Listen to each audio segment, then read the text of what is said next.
और वो जख्म ये है कि पाकिस्तान से आया हुआ मुसलमान जब यहाँ आतंक फैलाता है तो हमारे माथे पे जो दाग है उसे मिटाने में हमें सालों साल लग जाते हैं। आज पूरा जम्मू कश्मीर नहीं, पूरा देश इकट्ठा है।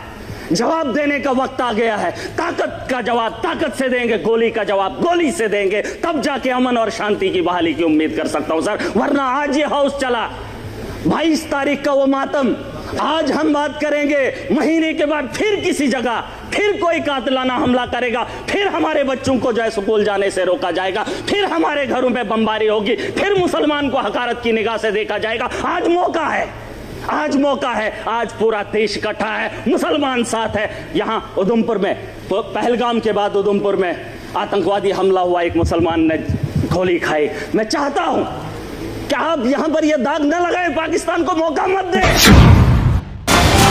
एक बड़ी खबर आपको बता देते हैं, पीओके में 1000 से ज्यादा मदरसों को बंद करने का फैसला। ने टूरिज्म को रोका। सर, हम पाकिस्तान के उन 4 आतंकवादियों को रोकेंगे अगर तो ये टेररिज्म ही खत्म हो जाएगा, टूरिस्ट भी अमन से जो है अपने टूरिस्ट की जगहों पे जो है चलेगा। सर, पाकिस्तान की बात मैं करना चाहूंगा। कुछ लोग कहते हैं अपने देश के अंदर भी कि ये मुसलमान आतंकवादी है। पाकिस्तान से आया मुसलमान जम्मू कश्मीर के अंदर या देश के किसी भी कोने में आए तो उसका दाग हमारे माथे पे चिपका देते हैं सर। लेकिन पाकिस्तान के अंदर वही आतंकवादी जब आतंक मचाता है तो उसे पाकिस्तान के लोग खवारिज कहते हैं। क्या कहते हैं? खवारिज कहते हैं कि अपने ही पाकिस्तान में, मुल्क के अंदर जब कत्लेआम करता है पाकिस्तान में तो उसे खवारिज कहते हैं, और जब वही आतंकवादी हमारे देश में आता है तो उसे मुजाहिद कहते हैं सर। ये शर्म की बात है। पूछ रहे थे वो हिंदू कौन है, मुसलमान कौन है, किसी ने जवाब नहीं दिया।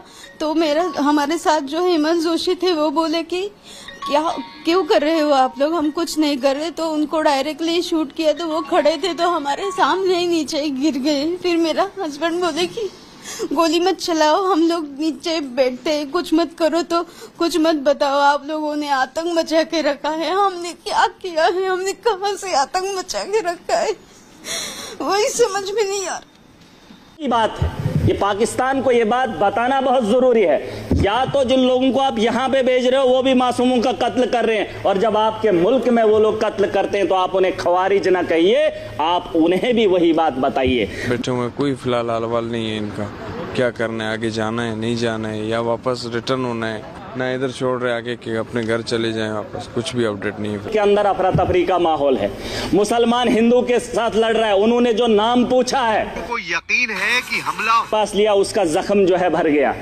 लेकिन जो सर उसके माथे पे दाग है वो तभी लगा है क्योंकि वो कुर्सी से गिरकर उसके 7 बजी है। अगर वो कुर्सी पे चढ़ने से पहले ही उसे बचा लिया होता, ना उसके माथे पे कट लगता और ना ही उसके माथे पे वो जख्म रहता। और वो जख्म ये है कि पाकिस्तान से आया हुआ मुसलमान जब यहाँ आतंक फैलाता है तो हमारे माथे पे जो दाग है उसे मिटाने में हमें सालों साल लग जाते हैं। मैं उसे तो बात ही वही है, मैंने कह दिया है खवारिज है। सर, मैं बताना चाहूंगा, एक बात है जिसे हम लोगों को समझना बहुत जरूरी है। मैं तो समझता था मोदी जी के नेतृत्व में इस देश को चलाया जा रहा है। आतंक के दिलों के अंदर इतना खौफ होगा, पाकिस्तान के अंदर इतना खौफ होगा कि पाकिस्तान हमला करने की मजम्मत भी नहीं करेगा, ये मेरा दिल मानता था। क्योंकि तकारीरें वैसी होती थी, जलसे वैसे होते थे। लेकिन आज अगर वो वक्त आ ही गया है, यहाँ अगर मैं अगर ताकतवर हूँ, मैं चाहता हूँ अगर वो मेरे से गलती करे, मेरे से वो उलझे, मैं चाहता हूँ वो कब उलझे और मैं उसको लफाड़े 2 मारकर बिठा दूँ। सर, ये मेरा मानना है। अगर मैं ताकत में हूँ, मैं चाहता हूँ अगला मेरे पे वार करे और मैं उसे ताकत से जवाब दूँ। आज नहीं सर, पूरी बात सुन लीजिए। अभी तक घंटी किसी की नहीं बजी, किसी की नहीं बजी। अगर मेरे लिए बजा रहे हो मुझे बताओ मैं कुछ गलत बोल रहा हूँ, मैं सही बोल रहा हूँ। मैं कह रहा हूँ सर, आज आप यहाँ इजलास बुलाएंगे, बुला लो, मैं भी चला जाऊंगा। मैं आज इसलिए आया हूँ, मैं इस जम्मू कश्मीर का नागरिक भी हूँ और जिम्मेदार भी हूँ। और मेरे नौजवान बच्चे, उमर साहब ने एक टीम बनाई, अलग अलग स्टेट्स के अंदर गए। लेकिन मजबूरी क्या हुई कि मुसलमान को देखकर पीटा जा रहा है। मैं इसलिए यहाँ पर आया हूँ। मैं मुंबई नहीं गया, मैं महाराष्ट्र नहीं गया, मैं गुजरात नहीं गया अपने उन बच्चों को देखने के लिए जो यहाँ से हमारे बाहर पढ़ने के लिए जा रहे हैं। लेकिन मैं उमर साहब का फिर भी शुक्रिया अदा करना चाहूंगा, लेकिन एक बात बताने आया हूं। मैं चाहता हूं सर, मैं चाहता हूं जो बात मैं बोल रहा हूं कि उकसाया जा रहा है।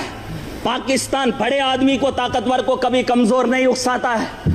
अगर उकसाने की गलती पाकिस्तान ने की, मैं खुल के बोलूंगा सर, अगर की, और ये पहली बार नहीं हुआ, जम्मू कश्मीर को मोहरा मत बनाइए।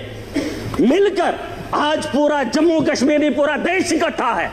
जवाब देने का वक्त आ गया है। ताकत का जवाब ताकत से देंगे, गोली का जवाब गोली से देंगे, तब जाके अमन और शांति की बहाली की उम्मीद कर सकता हूं सर। वरना आज ये हाउस चला, 22 तारीख का वो मातम, आज हम बात करेंगे, महीने के बाद फिर किसी जगह फिर कोई कातिलाना हमला करेगा, फिर हमारे बच्चों को जो है स्कूल जाने से रोका जाएगा, फिर हमारे घरों में बमबारी होगी, फिर मुसलमान को हकारत की निगाह से देखा जाएगा। आज मौका है, आज मौका है, आज पूरा देश इकट्ठा है, मुसलमान साथ है। यहां उधमपुर में, पहलगाम के बाद उधमपुर में आतंकवादी हमला हुआ, एक मुसलमान ने गोली खाई। मैं चाहता हूं कि आप यहां पर यह दाग न लगाएं, पाकिस्तान को मौका मत दें, मत दें। ये मेरा घर है, मुझे पाकिस्तान के वास्ता नहीं है। अगर देश का हिंदू ये कह रहा है कि मुसलमान आतंकवादी है, तो फिर पूछना चाहता हूं, भारत को छोड़कर अमेरिका लोग क्यों जा रहे हैं, कनाडा क्यों जा रहे हैं? और आपको लगता है महराज पाकिस्तान जाना चाहता है? नहीं, मैं भी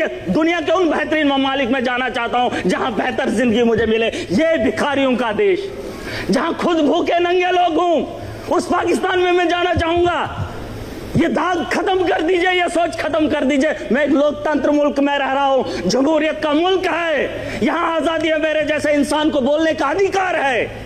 अरे पाकिस्तान में हालात देखकर इंसान को घिन आती है, लेकिन ये दाग मैं नहीं ले सकता। मैं अपने दोस्त को देश के कोने में पिटते हुए नहीं देख सकता, हिंदू और मुसलमान के साथ लड़ते हुए नहीं देख सकता। पाकिस्तान 4 आदमियों को भेजकर देश का माहौल गंदा कर रहा है और हम उसका हिस्सा बन रहे हैं। सबसे बड़ी बेवकूफ़ी इसी की बात की है। और मैं चाहता हूं सर, मैं चाहता हूं आखिरी बार, सियासत नहीं है, बस दुख है। अगर ये मामला होता ही नहीं तो हम अपनी अपनी कॉन्स्टिट्यूंसियों में काम कर रहे होते। तारगामी साहब ने बहुत अच्छी बात रखी सर। इस हाउस के अंदर जिन लोगों ने हाउस बुलाया है, वो किसको फरियाद लगाए, किसको? सर, अगर हमारी सलाह लेनी है तो हमें बुला लीजिए, हम आपको बताएंगे, लेकिन आपको विश्वास करना पड़ेगा। अगर आप विश्वास नहीं करेंगे तो इस हाउस को चलाने से, चीखने से क्या बात बनेगी?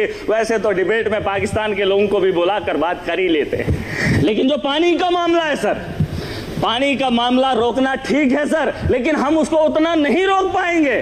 4 दिन 1 महीना रोक सकते हैं, लेकिन अगर रुकेगा पानी तो हमारे लोगों को नुकसान होगा, और जब उसे छोड़ेंगे तो सैकड़ों किलोमीटर हमारे देश के लोग उससे नुकसान होंगे पहले, फिर उसके बाद पाकिस्तान को नुकसान होगा। उसके लिए कोई तैयारी करनी पड़ेगी। यह 20 साल का लिए मामला है सर। गोली का जवाब गोली से नहीं, गोली से देना पड़ेगा। अगर पाकिस्तान को रोकना, हम उनसे ज्यादा ताकत रखते हैं। आप, मैं नहीं कह रहा हूं जंग करें, मैं नहीं चाहता हूं कि पाकिस्तान और हिंदुस्तान जंग करे। मैं चाहता हूं कि हमला करें, हम उन पे अटैक करें, जंग नहीं, अटैक करें। अगर हम अटैक नहीं करेंगे, वो रोज 6 महीने, 1 महीने, 5 महीने, 10 महीने के बाद। सर, परेशानी ये है कि मैं ऐसे मुल्क में रह रहा हूं जहां मैं परेशान हो रहा हूं। कोई भी परेशानी नहीं चाहता हो, मैं माजरत खा हूं। सर, एक बात, मेरे यहां अगर कोई मर जाए गांव के अंदर तो मुझे वहां जाना है तो ताजियत में मैंने अपने घर नहीं जाना है, मैंने उस घर में जाना है जहां पे मातम हुआ हो।